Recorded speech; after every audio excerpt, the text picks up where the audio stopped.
Estamos estudiando los procesos de trabajo. Estamos en el método de estudio del trabajo. Hicimos una breve introducción de cuáles son los factores críticos que acompañan al contenido básico del trabajo. Había algunos que estaban vinculados al diseño del producto. Muy importante el diseño para mejorar los procesos. Fíjense que el diseño es el del producto.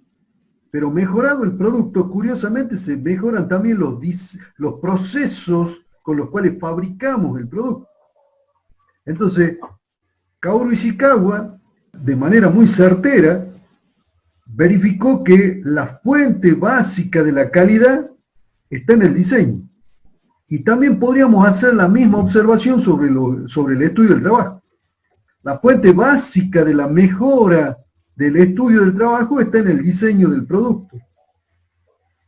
Bien, pero vimos que no solo basta mejorar el diseño, también necesitamos mejorar los métodos de proceso.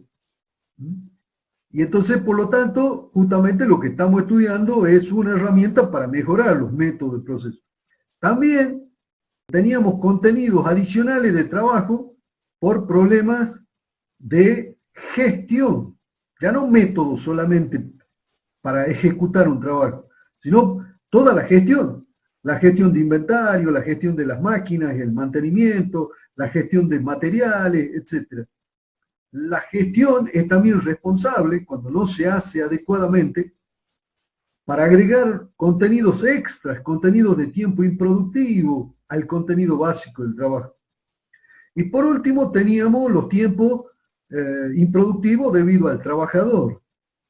En otras palabras, lo que le tratábamos de destacar con esta breve análisis de los factores críticos que acompañan, que incrementan el contenido básico del trabajo, lo que estábamos señalando es que no hay un único frente para mejorar los procesos de trabajo. Muchos autores piensan que la única forma de mejorar los procesos de trabajo es reglamentando procedimientos que le imponen al trabajador toda una estrategia. Pero resulta que los procesos de trabajo se pueden mejorar también por otros frentes que son todavía más importantes. El elefante blanco de la productividad pasa por el costado. Y resulta que nosotros solamente nos enfocamos sobre la productividad basada en los trabajadores. Ahí estamos cometiendo un error. No estamos teniendo mirada sistémica sobre los problemas. Necesitamos mirada sistémica. Como verán, una precondición de base que la mencionamos desde el primer día. Bien, entonces, para mejorar un proceso de trabajo necesitamos analizar varios frentes, no solo al trabajador. Necesitamos analizar los problemas de gestión, analizar los problemas de método, analizar los problemas de diseño. Atacando esos 4 frentes de manera con mirada sistémica es que podemos mejorar notablemente los procesos de trabajo. Esto en términos conceptuales. Luego lo que mencionamos es que hay toda una historia sobre el estudio del trabajo. En esa historia aparece de manera notable una organización que se llama la OIT, la Organización Internacional del Trabajo, que tiene sede en Ginebra, por cierto, y una sede muy importante en el norte de Italia, es decir, toda la capacitación se hace en el norte de Italia de la OIT. Si alguno liga una capacitación de la OIT, irá no a Ginebra, sino básicamente, creo que está en Turín, en el norte de Italia. Bien, dicho eso, la OIT ha jugado un papel muy importante en consolidar la metodología de estudio del trabajo. Y hemos visto un método que tiene 7 etapas. yo les hice una recomendación de que lo dibujen a mano y lo peguen en el respaldar de la cama.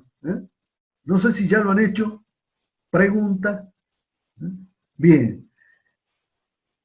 Vamos a volver a ese diagrama porque es la columna vertebral sobre la cual vamos a desarrollar esta unidad.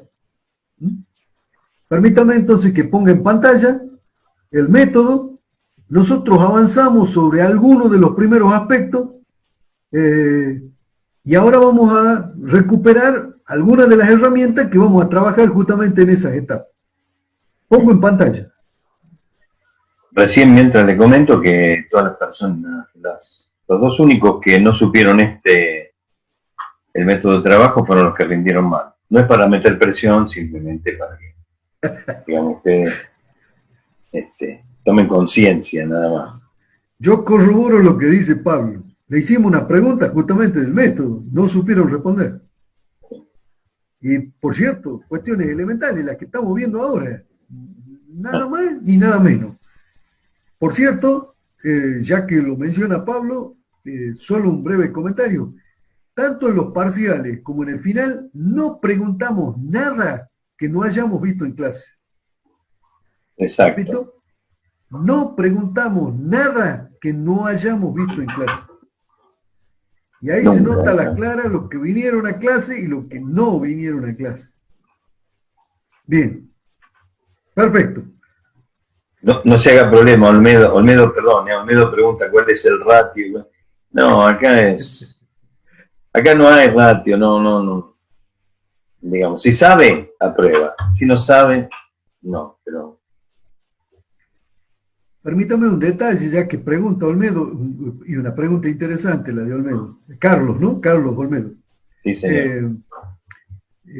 Nosotros privilegiamos lo que se llama la evaluación formativa por encima de lo que se llama la evaluación sumativa.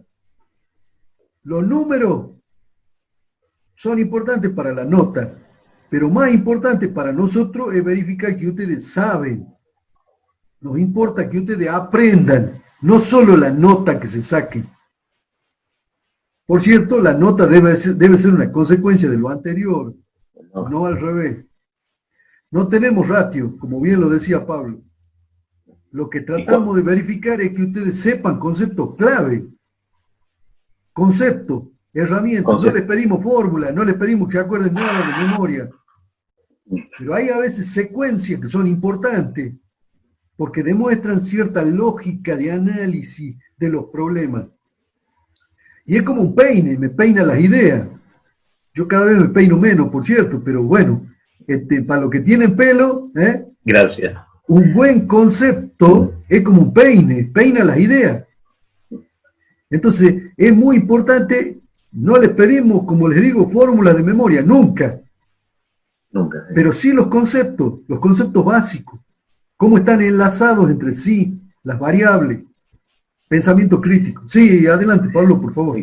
Por ejemplo, no te quiero demorar más, pero esto, si bien le decimos que sí, se lo tienen que saber, como la dureza de la martencita, pero en realidad, después, pregúntense por qué ustedes, por qué es lo que vamos a preguntar nosotros. Fenómenos, van a ser por qué seleccionan, cómo seleccionan, con qué herramienta. ¿Registran los datos? ¿Con qué herramienta los registran?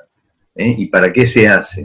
Esas son las preguntas que hacemos, y si ustedes fijan esos conceptos, y no lo estudian de memoria, igual se lo van a acordar todos los pasos. Perfecto. Bien, solo para recordar, repito, porque es importante, y esta secuencia en particular es una secuencia lógica con la cual intentamos resolver un problema que es justamente estudiar un proceso de trabajo para mejorarlo. Nuestro problema es mejorar un proceso de trabajo.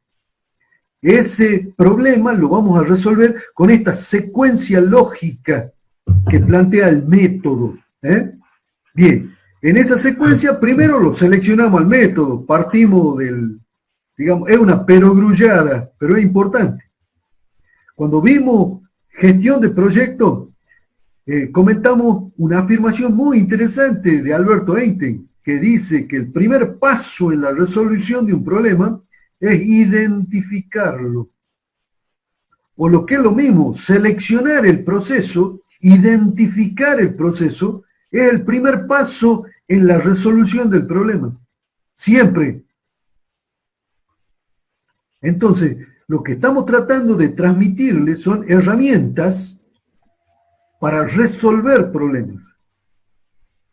Ustedes tienen que aprender estas herramientas que les va a permitir resolver problemas profesionales. Esa es la idea. No es que aprendan de memoria, no, que razonen, que entren en la lógica del razonamiento. Ustedes se están convirtiendo en ingenieros industriales, tienen que razonar, a ver, ¿cómo resuelvo este problema? ¿Con qué herramienta? ¿Con qué secuencia lógica de análisis? Por eso les pedimos que desarrollen esta secuencia lógica. Sí, Pablo. Él decía que una selección mal realizada, ¿no? Un problema mal seleccionado, difícilmente les permita avanzar sobre la solución. Van a estar solucionando el problema equivocado, gastando recursos en el problema equivocado. Como decía Einstein, ¿no? Usted tiene una hora para resolver, en realidad, decilo vos, Antonio. Sí, a Alberto Einstein le preguntaron una vez, maestro, si usted tuviera una hora para salvar el mundo, ¿qué haría? Y Alberto Einstein respondió, 55 minutos para el planteo del problema, para la identificación del problema.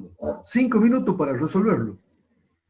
Porque el planteo del problema, la identificación del problema, ya conlleva las alternativas de solución.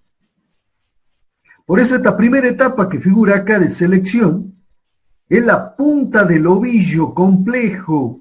Cuando nosotros nos enfrentamos en una planta a mejorar proceso, la pregunta es ¿por dónde arrancamos?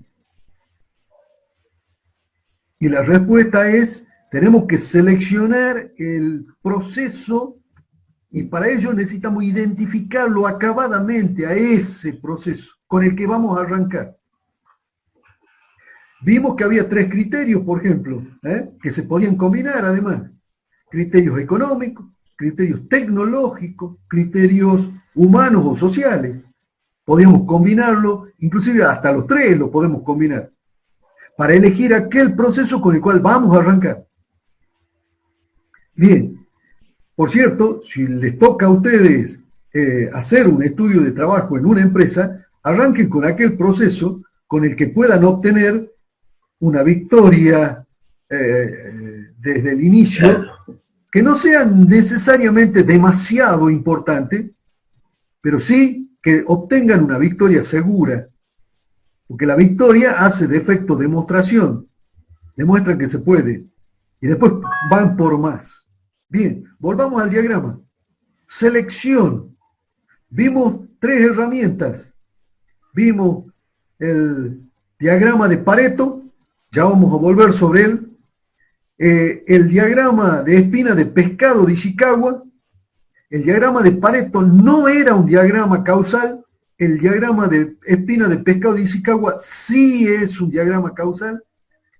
Y luego un diagrama tipo PERT, en donde nosotros ya sabemos que a través del camino crítico tenemos el tiempo de ese proceso, el tiempo de ciclo que dura un proceso.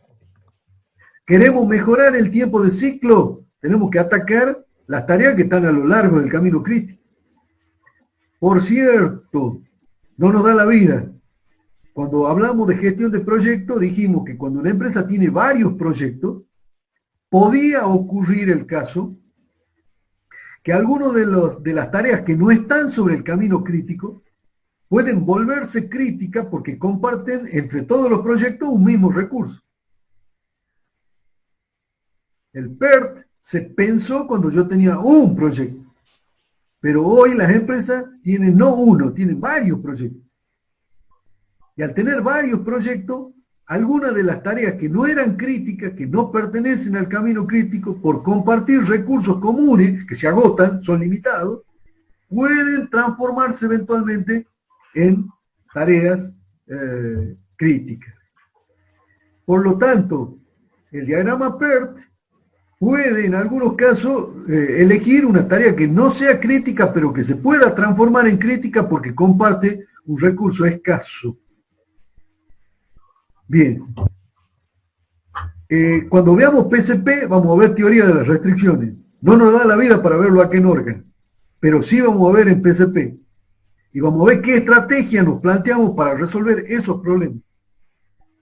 No va a quedar sin mirada, sin resolver ese problema que acabo de mencionar. Bueno, una vez que tenemos seleccionado el proceso con las herramientas y con los criterios, pasamos a registrar los datos. Dijimos que el registro era fundamental. El registro además implica una observación directa. No es que me lo contaron. Yo tengo que ir y ver. Tengo que mirar para poder justamente desarrollar a continuación el análisis y luego diseñar el nuevo método. Pero yo tengo que ir y ver. Si yo no voy y veo, difícilmente puedo capturar los problemas. Muy difícil. Porque en muchos casos son detalles. Como dicen los arquitectos, el diablo está en los detalles. Hay que observar los detalles. Eso no se ven desde un escritorio. Y son las claves para resolver un problema. Los japoneses al espacio de trabajo, ya vamos a ver ya Tintán, creo que lo dije el otro día, lo llaman Gemba. Gemba significa espacio de trabajo. Y utilizan una frase que se llama Gemba Gembutu, que significa que hay que ir y mirar el espacio de trabajo. Ir y ver, go and see, dirían los americanos. Eso lo hacemos justamente no solo yendo a mirar, sino también registrando lo que vemos, para lo cual necesitamos unos instrumentos especiales que ya vamos a ver justamente ahora. Una vez que registramos, pasamos al análisis crítico. Vamos a ver dos herramientas para hacer el análisis crítico. Es muy importante el registro, porque sin esa base, yo no puedo hacer un análisis crítico. Bien, hecho el análisis crítico, eso me descubre alternativas, posibilidades de mejora. Y entonces ya entramos en la etapa de diseño del nuevo método. Vamos a ver algunos principios generales, porque la casuística en términos de proceso de trabajo es muy grande. Vamos a ver algunos principios generales con los cuales hacer el diseño de los procesos de trabajo. Bien, implementamos el nuevo método. ¿Lo tenemos listo? Perfecto.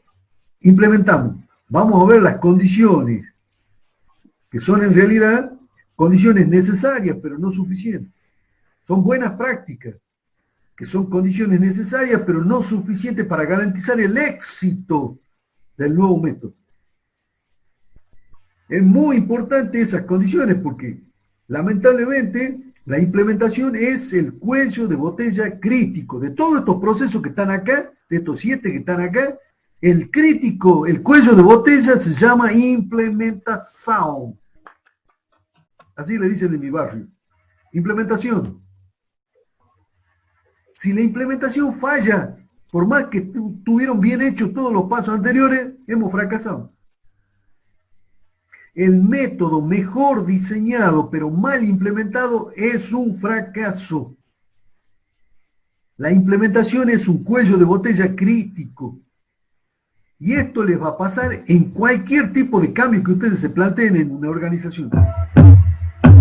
Por eso, estudiando el método de estudio del trabajo, ustedes van a poder resolver una gama muy grande de problemas. El método no solo permite atacar un proceso, sino que ustedes adquieran el concepto de dónde están los problemas para hacer cambio en las organizaciones. Las organizaciones son un animal complejo, no es lineal. Aquí en la implementación está una clave central. Bien, por cierto, si tenemos un método bien diseñado y lo implementamos bien, casi la pelota está ya dentro del arco, en medio gol.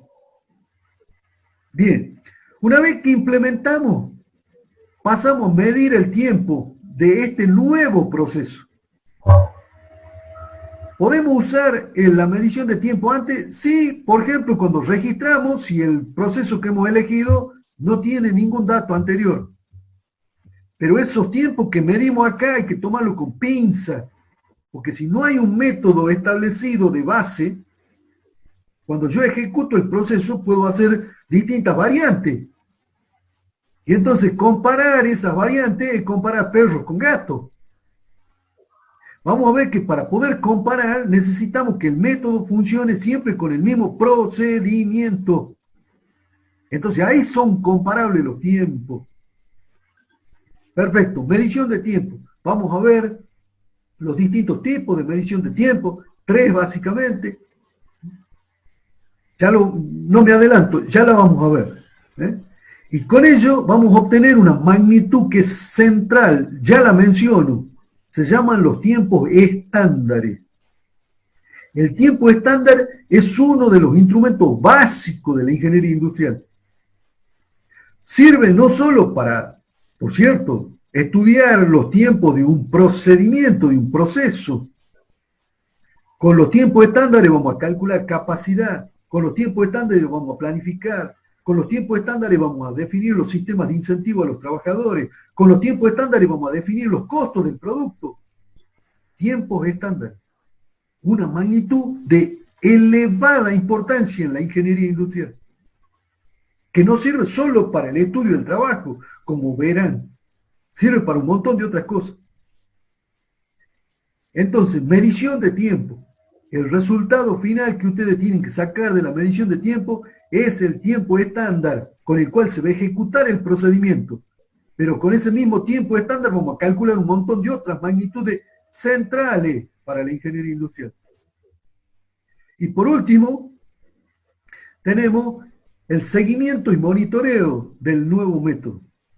Las organizaciones son resilientes, tienden a volver hacia atrás, tienden a resistirse a los cambios. Necesitamos monitorear para que el procedimiento vuelva a transformarse en una rutina de trabajo. Un procedimiento que se ejecuta de manera permanente en una organización, en algún momento se transforma en una rutina.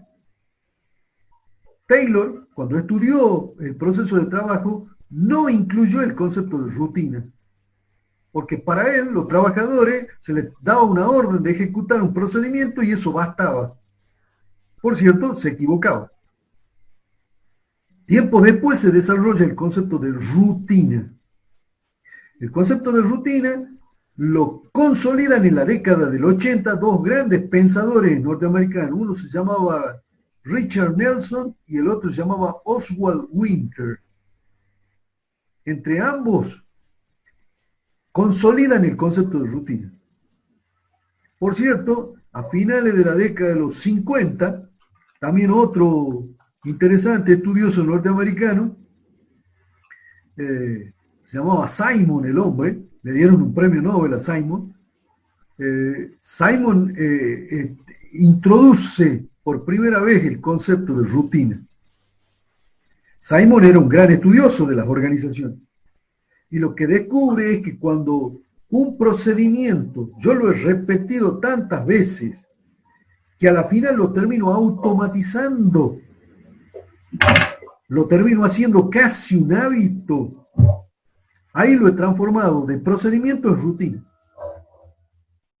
Y entonces cuando el procedimiento se ha transformado en rutina, ahí prácticamente tenemos que dejar de monitorearlo, porque ya se ejecuta de manera automática en la organización. Bien, vamos a ver entonces algunas de las herramientas para registrar los datos. Me anuncia que me faltan 10 minutos. Bien. A ver. Esto es un lujo comparado con el Jitsi de hoy. Bueno, previamente quisiera mencionar lo siguiente, que no sé dónde lo tengo. A ver. Acá. Aquí lo tengo, en forma gráfica. Para registrar las actividades que componen un proceso que hemos seleccionado, claro, ya hemos seleccionado el proceso. Ahora queremos registrarlo al proceso. Y entonces procedemos como Jack el Destripador, por partes. Entonces tomamos el proceso y lo que hacemos es dividirlo en las actividades que integran el proceso, en las tareas o actividades que integran el proceso. Esto se hizo desde el principio. Un planteo de Taylor, pero también en esa misma línea trabajaron Frank y Lillian Gilbreth. Trabajó también otro famoso ingeniero norteamericano que se llamaba Emerson, que también estuvo en los inicios de la ingeniería industrial.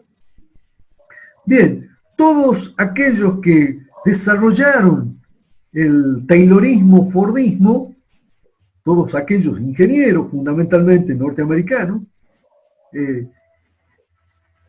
introdujeron esta lógica.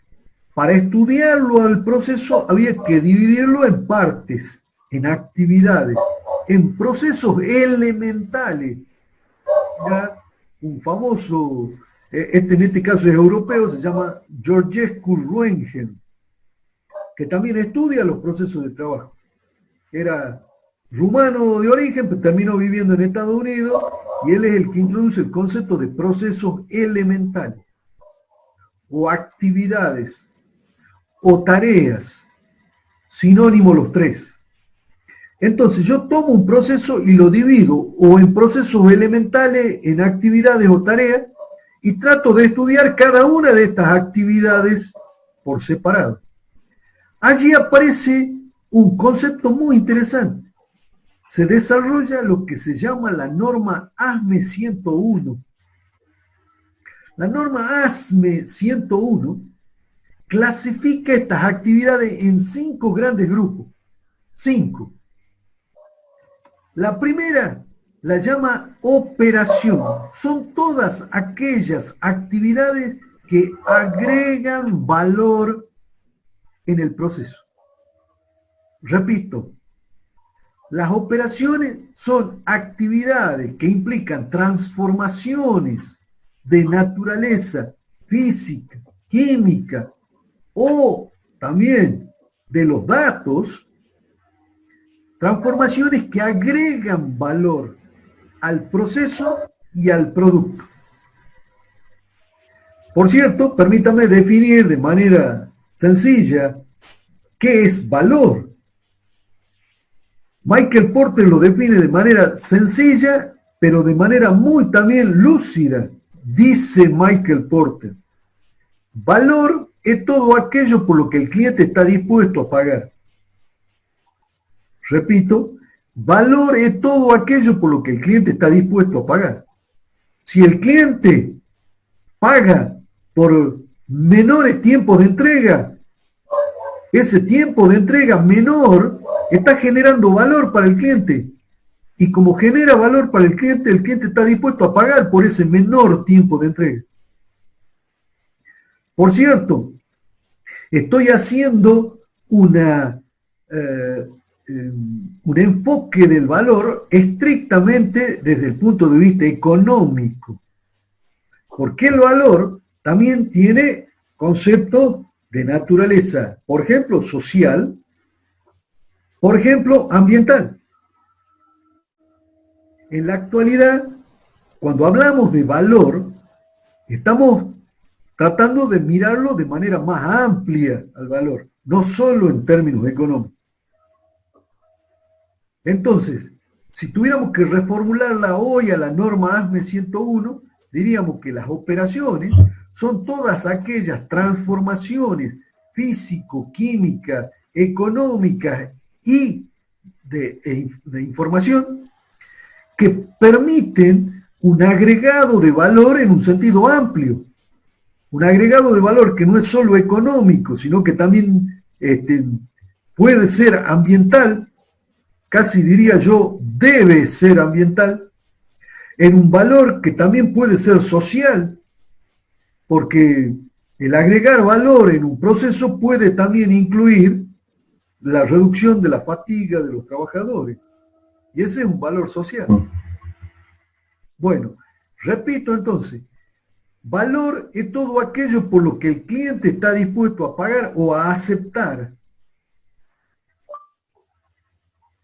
Las operaciones entonces son transformaciones que agregan valor. Clave central. La norma ASME 101 clasifica las actividades entre aquellas que agregan valor y las que no agregan valor. Y esta lógica central de la norma es fundamental para el registro y para los instrumentos de registro que vamos a ver. Entonces, primera categoría de las actividades, operaciones. Segunda categoría, las inspecciones o control. Al principio se dudaba si agregaban valor o no. Hoy sabemos claramente que agregan valor. La inspección o control es otra actividad diferente a las operaciones, pero que agrega valor. Tercera actividad, transporte. Estamos hablando del transporte interno de la planta. Por más que lo movamos al producto un montón de veces, no le agregamos valor dentro de la planta, pero sí costos. Por lo tanto, es una actividad que no agrega valor, sí agrega costo. Estoy hablando del transporte interno. No estoy hablando del transporte de abastecimiento, porque no da lo mismo que el producto esté en la planta del proveedor que yo lo tenga en mi almacén. Cuando yo lo tengo en mi almacén, a mí me agrega valor para poder planificar, para poder decidir. Y también no estoy hablando del transporte de distribución, de ponerle el producto en manos del cliente. Eso sí le agrega valor al cliente. Entonces, estoy hablando del transporte interno del producto en elaboración dentro de la planta. Una vez que entró los materiales, la materia prima, los insumos, y yo comienzo a moverlo dentro de la planta, no agrego valor, pero sí costo. Entonces, las actividades de transporte consisten en movilizar al producto en el proceso, pero sin agregarle valor. Nos agrega costo, es una actividad que no agrega valor. Cuarta actividad, el almacenaje. El almacenaje consiste en ponerlo al producto semi-elaborado o elaborado en un entorno de control, que es el almacén. Entonces, el almacén resguarda el producto.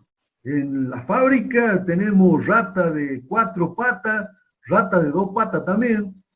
Así que tenemos que resguardarlo al producto. Por cierto, no solo está la rata, también está el clima, también está el entorno. Necesitamos protegerlo al producto. Eso se hace mediante el almacenaje. El almacenaje es una actividad que tampoco agrega valor. No le agrega valor al producto. Y por último tenemos la demora. Se parece al almacenaje, el producto está detenido, el producto en sus distintas etapas, como materia prima, como semi-elaborado, como producto terminado, está detenido en una parte del proceso, pero no está bajo resguardo, que es lo que pasa cuando tenemos un almacén.